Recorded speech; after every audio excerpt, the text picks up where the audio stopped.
Краткий обзор про то, как работает камин с водяной рубашкой в реальных условиях для двухэтажного дома общей площадью обогрева где-то 165 квадратных метров. В основном теплый пол и есть еще пара радиаторов. Весь этот камин дает где-то 30 киловатт тепловой мощности. Водяная рубашка состоит из задней части всего камина, вот он высотой где-то метр имеет. Плюс еще вот этот теплообменник. Он впитывает в себе всю энергию тепла и выдает через теплоноситель в аккумулирующий буферный бак, который находится в подвале. Да, кстати, стекло не чистили уже 5 дней. Вот в таком виде получается оно реально за 5 дней работы. Дрова обязательно должны быть не влажности в них не выше 15-18% для хорошего возгорания. Плюс к этому обвязать такой камин с водяной рубашкой не так-то просто, как это кажется. Есть и специальные нормативы. Нам надо выдавать на обратку не менее 60 градусов для правильной работы этой водяной рубашки.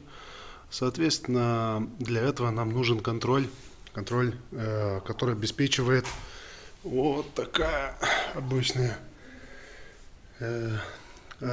контроллер, который он управляет, соответственно, клапаном, который воздухозаборника с улицы.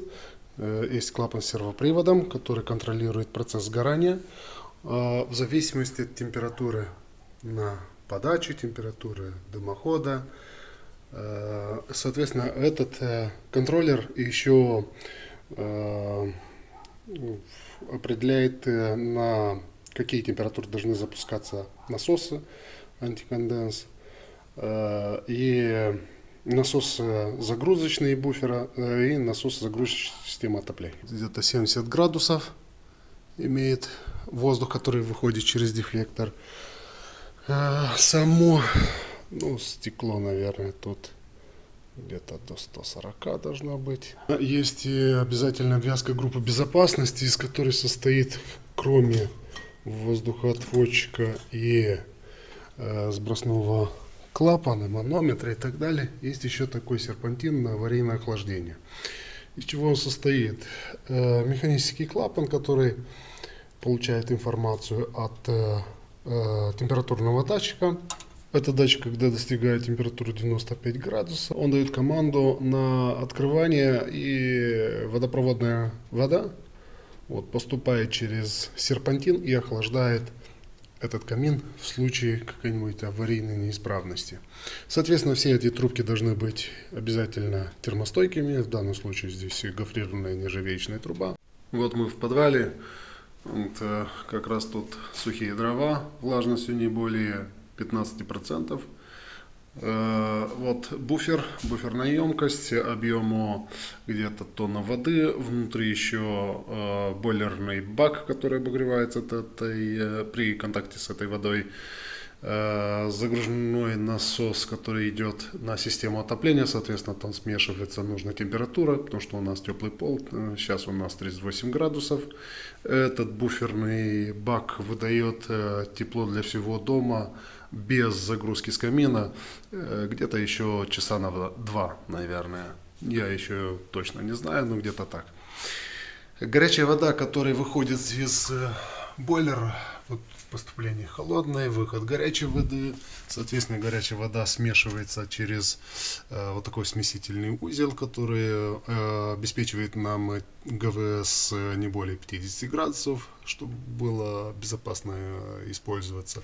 Соответственно, рециркуляционный насос для рециркуляции горячей воды. Это уже трубы от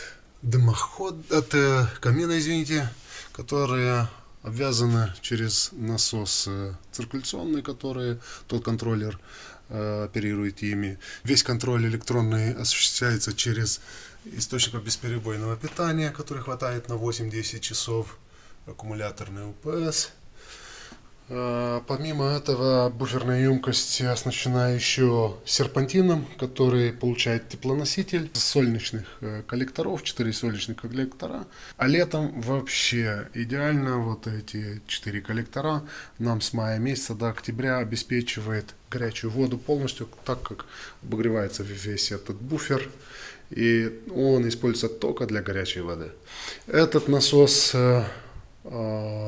Управление этого насоса идет от комнатного термостата, который определяет, какую температуру нам нужно в дом. Вот такая система. Вроде как на первый взгляд несложная, но тут очень много нюансов, которые надо знать при обвязке. Если вам понравилось, можете нам позвонить, посоветуем.